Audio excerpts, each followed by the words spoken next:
to our webinar today with Ashley Walters, Harris Chaudhry, Hugo Hutchinson, and Manuja.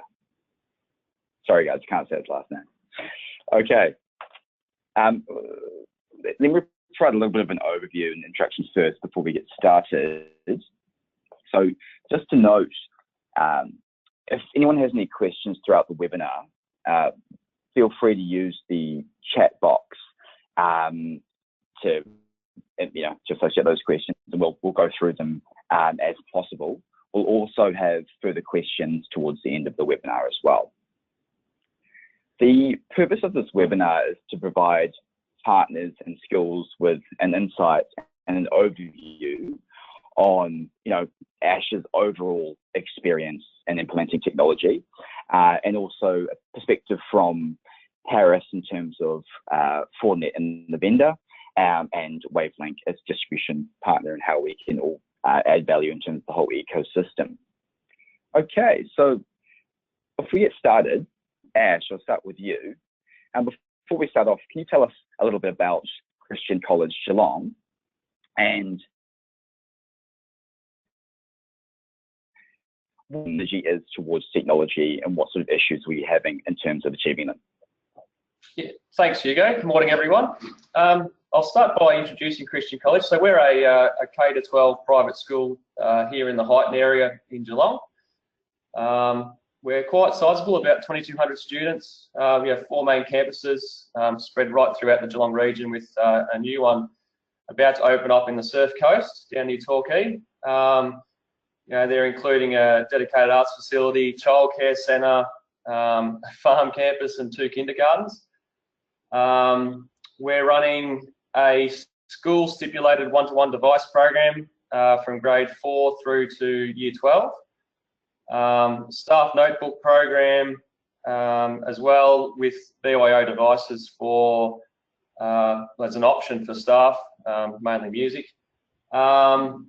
With all campuses are interconnected. It's a fairly complex network structure, quite big. We run Fortinet Maru wireless, and obviously in the last 7 months, hence why I'm here today, we've recently taken on board a advanced threat management solution with Fortinet. In terms of the second point of that question, Hugo, so I'm going to do this a little bit differently, but in the past, strategic developments for technology in the school were being sent to the IT department from all aspects of the college. From my perspective as the manager, I had my ideas and visions. The CEO, the principal, they had their ideas. And then we had, faculty directors, teaching staff. They all had their ideas, and they were all just being funneled to us directly. It was frustrating. It was impossible to try and implement, plan and deploy things, because you just sort of start getting into one project and you just get slammed from 50 other directions. So I sat down with the CEO one day and said, well, we've got to fix this up. It's causing me a lot of frustration. Things aren't getting done. So he decided that we would implement an ICT panel. So we have a group of people now that comes together about once a month, and we discuss the educational objectives of the college, and how best the technology can assist that, and then obviously what's needed from the IT department to support and implement these things. In terms of our strategy, I suppose now, well, given that we've got such a broad spread of people, we're all watching the technology space in education quite closely. And obviously, because we've got that meeting once a month, we're all coming together now and making informed decisions about what technology we should be implementing, and then how best to implement it. Yeah, look, thanks for that, Ash. That's a really good answer to that. I guess that I found it really interesting on forming that whole panel of people, and essentially you've got the the ecosystem of the school, all the relevant areas in which understand the demands of education and where it needs to go today. you know, and you're really filling all perspectives of it. So I feel it's really relevant. It's awesome. Looping Harrison, how is Fortinet investing in education, and what is Fortinet's current presence in the ANZ education market today? Yep. Good day, everyone. How's it going? Look, just on the from a Fortinet point of view, I'll just start on a bit of background on Fortinet. So we're basically funded in 2000, went IPO in 2009. We have over 4,000 employees across the globe. In Australia, we have offices around most of the major cities, so Melbourne, Sydney, Brisbane, Adelaide, Perth. And from a security vendor point of view, we have the most security appliances shipped worldwide. So what that means is there's two conversations of the cybersecurity, right? So one is the cybersecurity and preventing the bad guys from compromising your network systems and your, I guess, crown jewels, for the lack of better terminology. The other one is more specifically related to schools, is I guess the cyber safety aspect of it, right? So we talk about issues with Facebook, cyberbullying, all that type of stuff. So like, for example, from a Fortinet point of view, we've invested in the technology itself. So just as an example, we have features inside a FortiGate firewall where, let's say, if a kid was to search, suicidal things on Google, we can pick that up from a technology point of view and, send the school principal, the counselors an email saying that, what, this kid was, searching for suicide on Google. So there's two sides of the cybersecurity and cyber safety conversation in schools.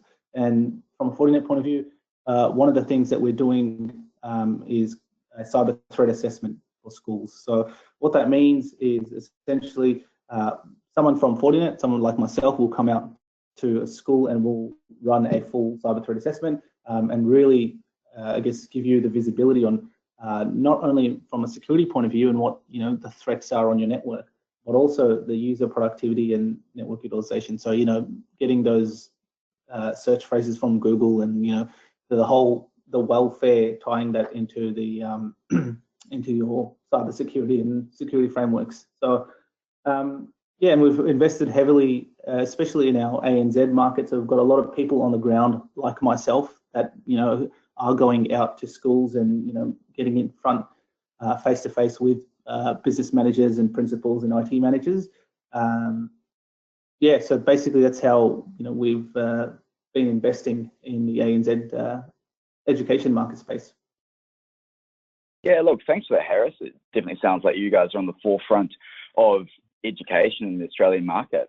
In terms of the cyber threat assessment program as well, guys, if you do have any interest on that, please don't hesitate to reach out to myself or Manuja from Wavelink, or Harris and the team, or your local Fortinet representative on that note. We've done multiple, and they're really good way to give you an overview on what's happening in the network and give you some tangible information of where to go from here, etc. Because that's the hardest thing, is just starting that journey. Now, I'll look you in again, Ash. So in terms of what Fortinet technologies have been implemented and your decision behind selecting them and how that has helped achieve the skills objectives. Yeah, thanks, Hugo. If you want to push on the next slide, mate. So we roll back the clock to around 2013, and we had a number of different technologies, all from separate vendors, dealing with our threat analysis and threat protection, I suppose, here at the college. Back in 2013, it sort of was hitting the point. It did the job. I was looking 3 years ahead, it seemed like it was still going to fit the bill.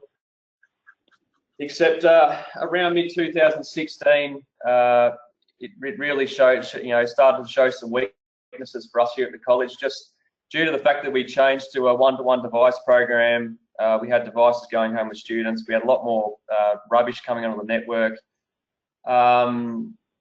You know, it was becoming a real nightmare to get reports out of the systems. Managing authentication for some of our BYO users, it was just getting really frustrating. So given that the current solution was getting to the end of its life cycle, because we tend to run 3-year life cycles here for our technology, it was basically time to reevaluate. So basically, you know, I went to the market. I picked out 4 vendors, which I believe to be probably the leaders in the sector, I suppose. And obviously, you know, had to do the right thing by the college and look at functionality versus price and try and balance all that up and what fitted best for our school. So we ended up going with the Fortinet solution. You can see there we jumped on board with a couple of 900D 40 gates. We added 40 analyzer, 40 mail for 40 analyzer for reporting, 40 mail for our inbound email protection and outbound. We jumped on board with the 40 sandbox, which is not listed there, but basically just to give us some sort of protection against those 0-day threats, those ones that are sort of created and then released to the world, and you know that they can go to 40 sandbox and be analysed almost straight away. And got the 40 endpoint client there to protect my student users with their devices when they leave the network, give them some sort of protection home, some sort of protection also in terms of what they can view on the internet from home. That was a very hot point when we introduced our one-to-one device program. Was a lot of questions from parents. Well, how do you look at protecting the students from malicious content or inappropriate content from home?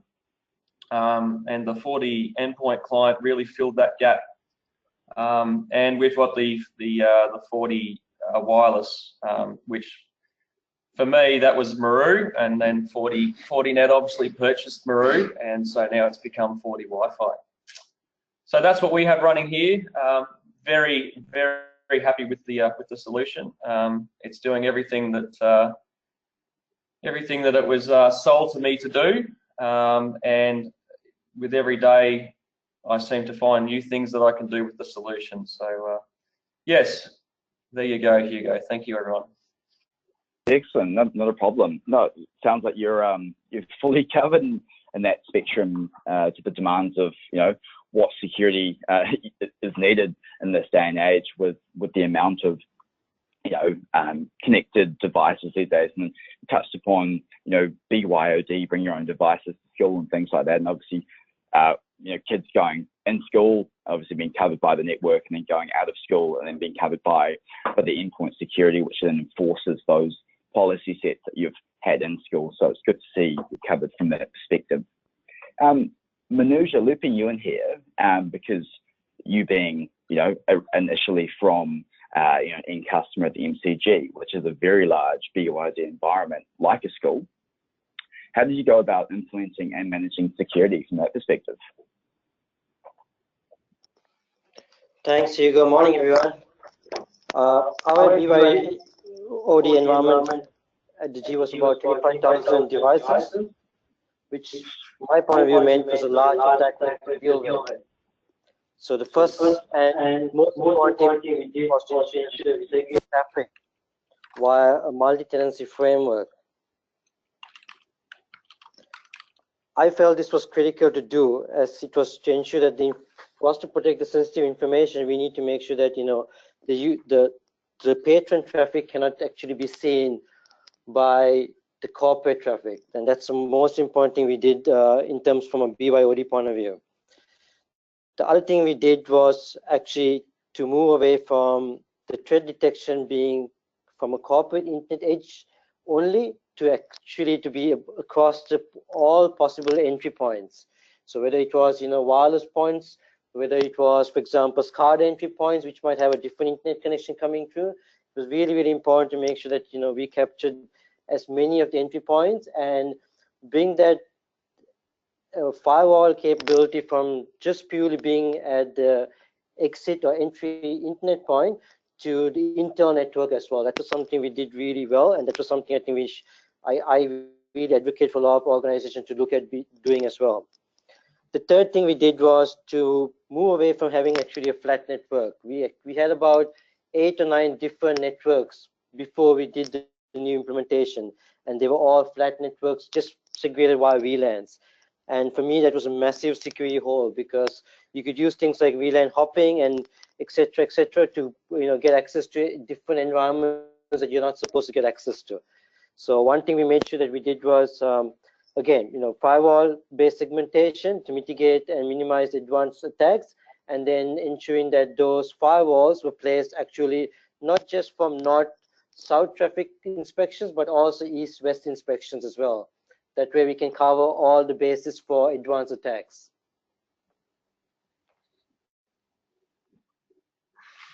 Excellent. That's a really in-depth answer there, Manuja. Thanks for that. Definitely goes to show in terms of how the technology can scale, and they really putting security to its limit, isn't it? With all the advanced things you can do these days. Now, Ash, coming on to you, do you have any future plans, and what sort of technologies do you see are needed to help you and the school in the next 3 to 5 years? Thanks, Hugo. Well, look, we'd all be aware that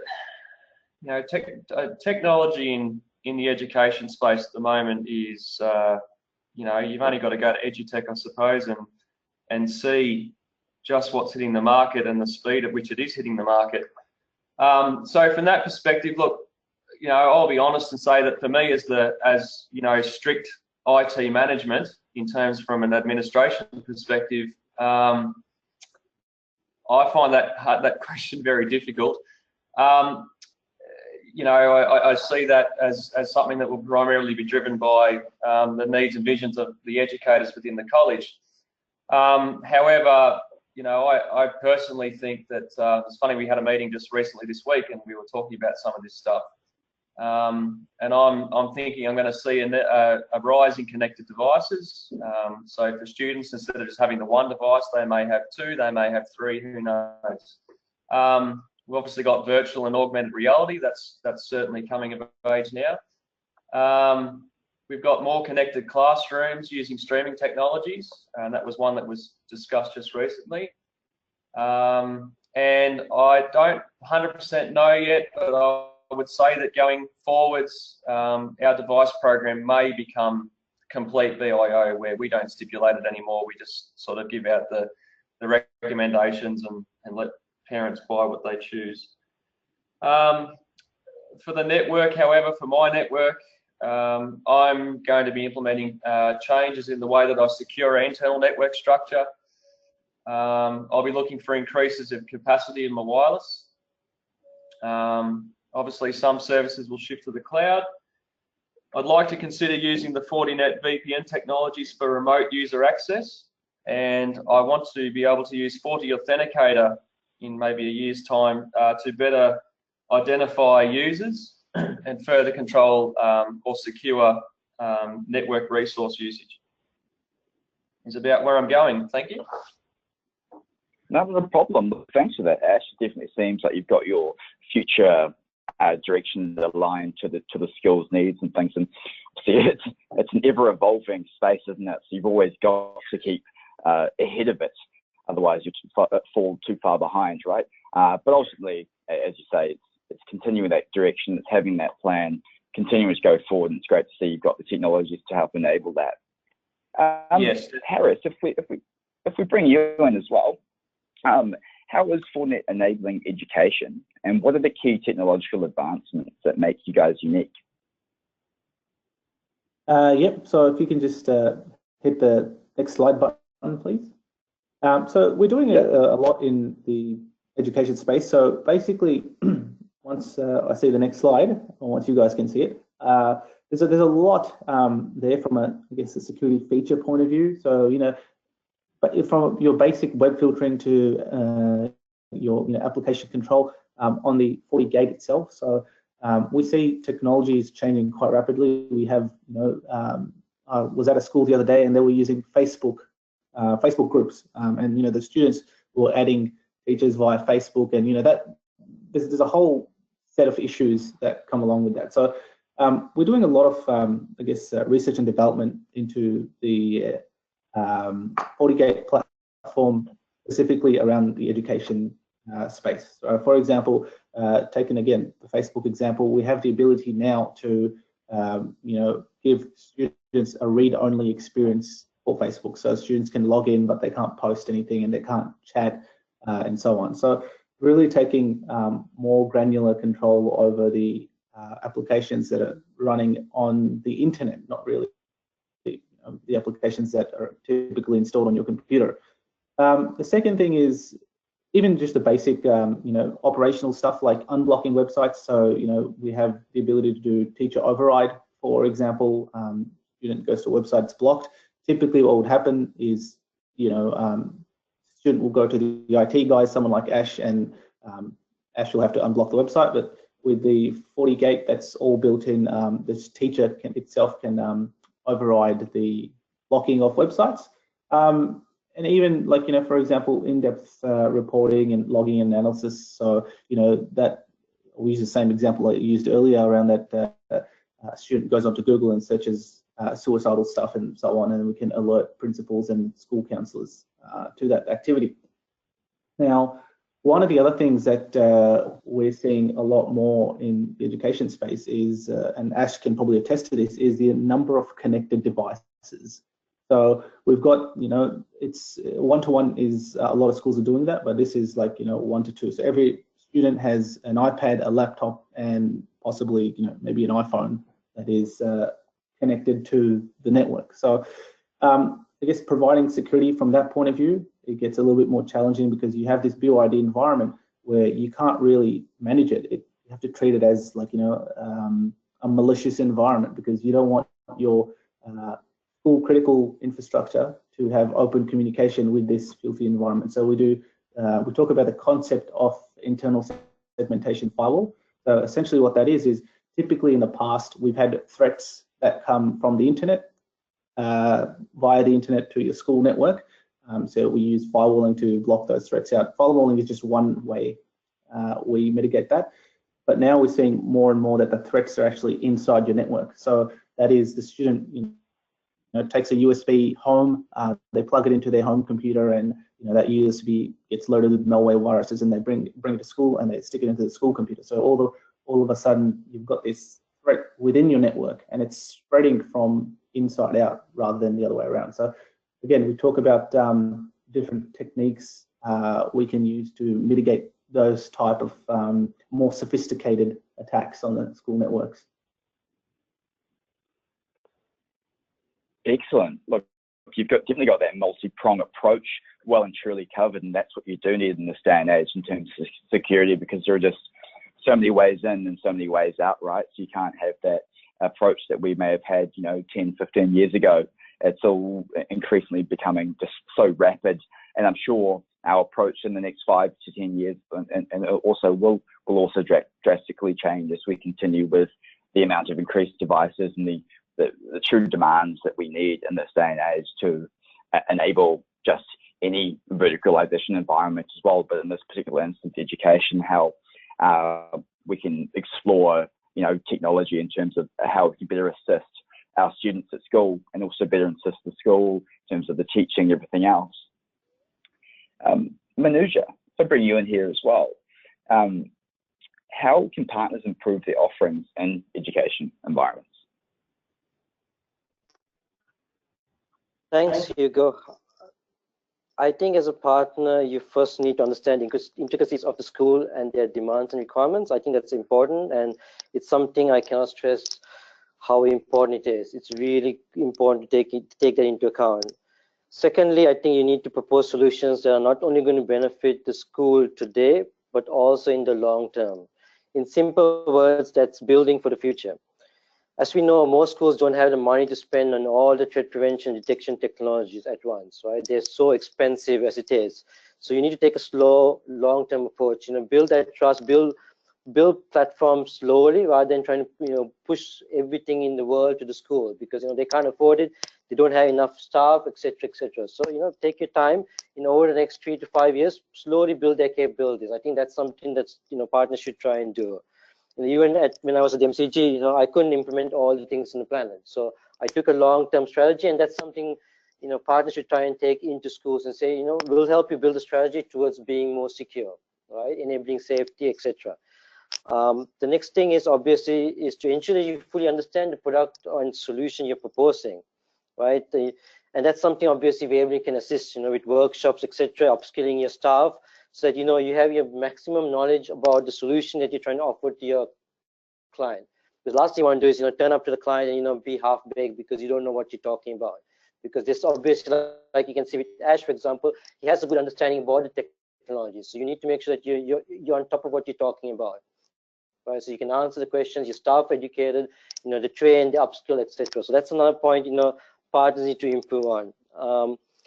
What else could they improve on? Obviously, supporting the client. That's something, a lot of partners forget to do. They drop the box and then they just leave it, expecting the school to take up. I think it's important, to handhold the staff, be there for the staff, whenever they have questions, when Ash has questions, having the vendor in place, having the partner in place that they can actually go and reach out to.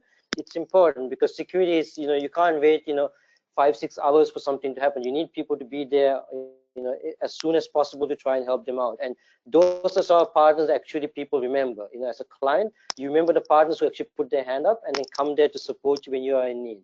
So it's really critical from a security point of view. The other thing I think is partners should try and do POCs as much as possible. Do proof of concepts, because that gives an opportunity for the school and for IT managers in schools, etc., to see the actual product in working, right? They get to see how it performs. Is it actually successful in performing? Because you see that some products aren't very good at performing. They're all sales and marketing, and they don't want to do proof of concept. So if you actually believe that your product's good, go and work with the school and do a proof of concept. Don't be afraid to do that. And the school also has some trust. That means, one thing, they trust that your staff is knowledgeable, they know how the product works, but they themselves know how the product actually works, but they themselves get to see how the product works themselves, right? If you do something like a cyber threat assessment or a CTAP, the staff can actually see how the product's actually working. They can see the reporting component, etc. And that gives them a lot of trust, a lot of value out of the product, right? And then when it comes to decision making, it makes it a lot easier. So I think those are a few things that I would think that are, are important for partners to improve in terms of their offerings. Thanks for that, Manuja. That was a great answer on that front. Ash, what are your thoughts on this? What do you think are the key criteria for partners when working in the education space? Yeah, thanks, Hugo. Look, Manuja probably, I think, just about nailed off everything that I wanted to say to this question. He's done a fantastic job. Look, two of the key things for me, which Manuja did cover, but I would just like to reiterate them. So, a partner to be upfront with, with us to sort of say, well, for us to come at them and say, well, look, this is what I'm after, and this is what I need the product to do. For a partner then to come back and say, well, yes, this solution can fit the bill, or if it's not hitting off all the points for us, then to be upfront and honest at that point and say, well, look, we can't hit all those marks. One of the biggest sale points for me, obviously partnering up with Fortinet at the end of the day, was the whole proof of concept. I love the fact that I was able to get my hands on a FortiGate and actually understand the box, understand how it works, get my head around the GUI, and it just really helped me make an informed decision as to whether this was a product that I wanted to go and link up with for my network. They're probably two of the things, two of the main things that I consider, and probably look, just touching on a third one, just around you know, us as IT managers, we have an idea of things and how we want them to operate, and that may not always be exactly how we envisage the partner or the vendor actually doing those same things. So, you know, it's good for the vendor to come back and sort of say, well, actually, we can do those things, but we don't do it exactly how you're picturing it. This is how it works, and break it down for us. Just give us a really good core understanding of how you're hitting those marks.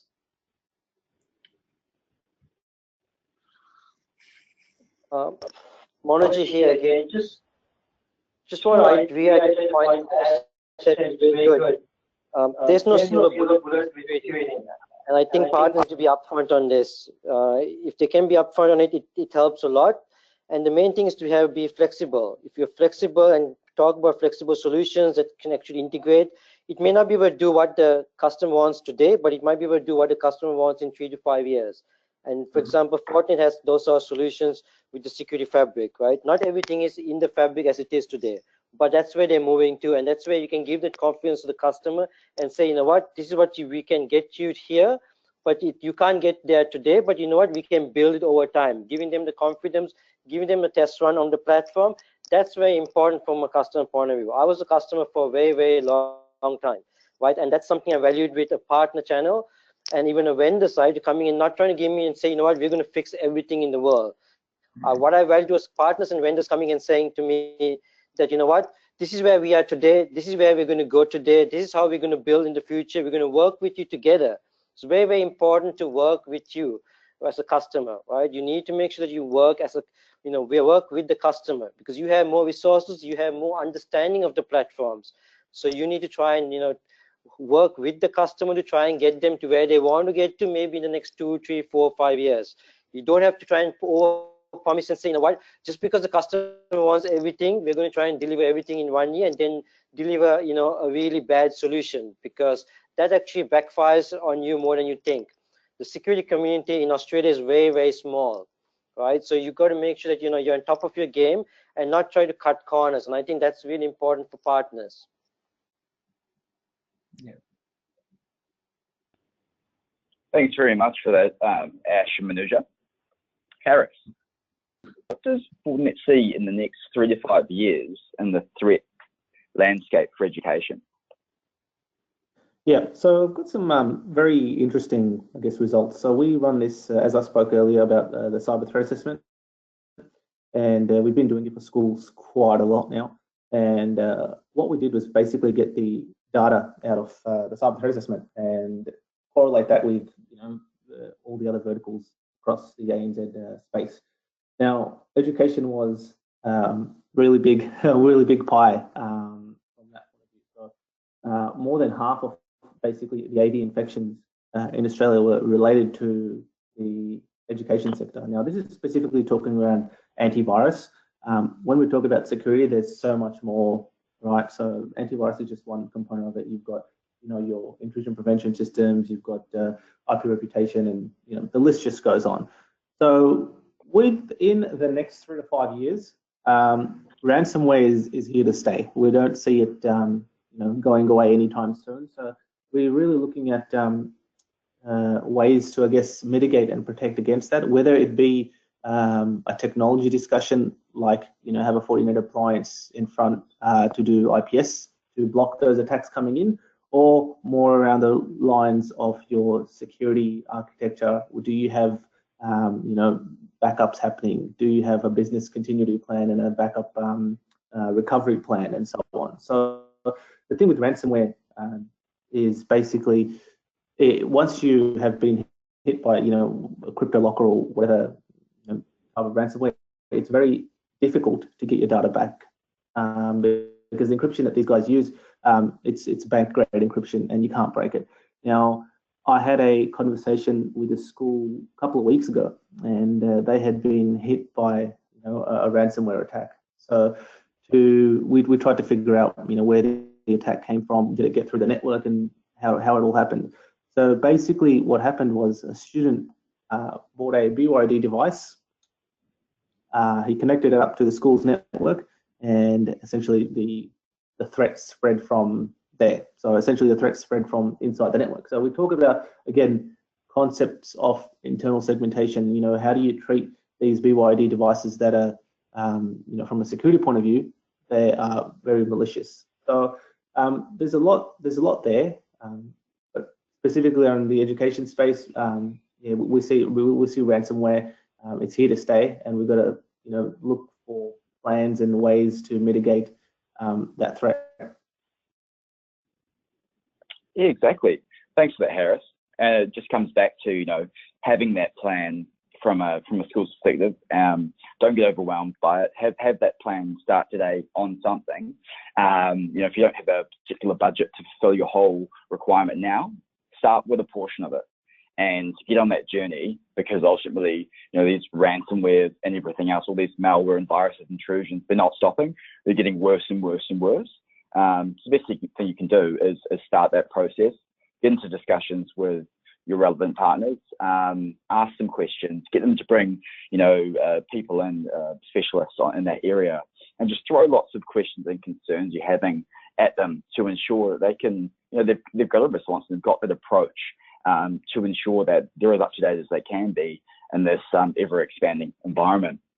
Now, just before we touch upon the last question with Manuja, sort of highlight if anyone has any questions about what we've discussed today, or any insight, or any, you know, feel free to write it in the chat box now, and we'll get to that afterwards. Otherwise, look, if you don't have any questions right now and you do think of some later, feel free to get back in touch with us, Fortinet, whoever else, to answer those for you. We will be touching base with you after this to gauge your thoughts and everything else, and you go through that process then, should you require. Okay, so Manuja, what is Wavelink doing to better enable the partner community so they can better assist the IT departments and technological strategy in schools? Thanks, Hugo. To start with, we'll be running more webinars such as these ones on relevant topics and contents that are applicable to and raise awareness and solutions for education environments. That's the first thing we will do. We'll be starting technical workshops to help partners in the near future as well, to give them a good strong technical overview and a grounding, obviously, on board security and wireless. We'll help partners to conduct CTEPs, which we explained before a couple of times with Harris, which is cyber threat assessments. This will give a good overview for education environments, and it's something I really advocate for partners to do as part of the offerings. And it's something that we can do as well. We're happy to offer our services to partners at no cost. So if they want to get in touch with us anytime, shoot me or Hugo an email or contact us, and we'll be happy to come aboard. The other thing, obviously, we can help partners is in terms of building their security capabilities. I mean, I've been a customer for a long time. I've done a lot of security engagements as well. So if you want to obviously add more services than just, you know, technical services, you can obviously reach out to us, and we can, you know, help build, you know, your capabilities, your internal team capabilities. So it's those sort of things we can do. Finally, to wrap up, I guess we can also do proof of concept. So, you know, like I said before, you know, it's something we should really try and do to show, you know, the education, you know, IT managers and leaders in schools that your solution works.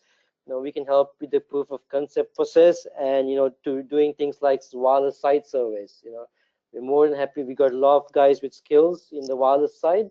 So, you know, that's something we can help the partner channel.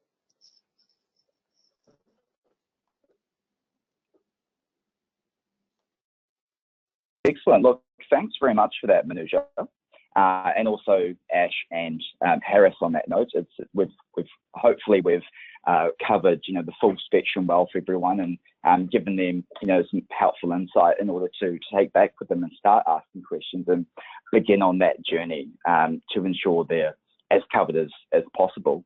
Now, I'll just quickly see if we do have any questions here at all.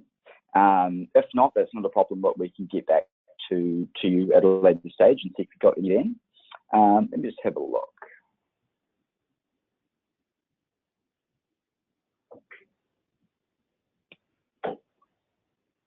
Yeah.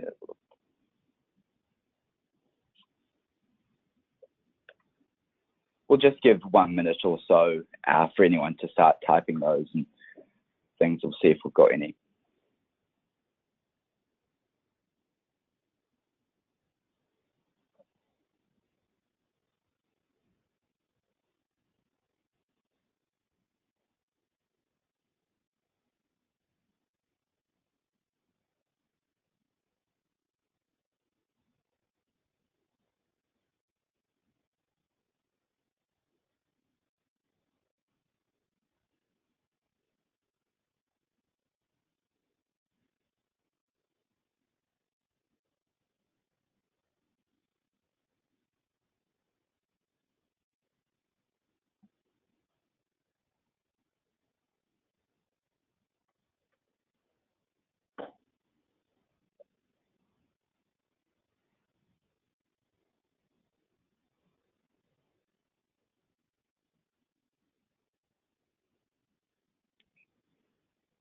Okay, we've got one question from Mark here for you, Harris. What's current footprint for Fortinet in schools in ANZ, and are there any system-wide deployments?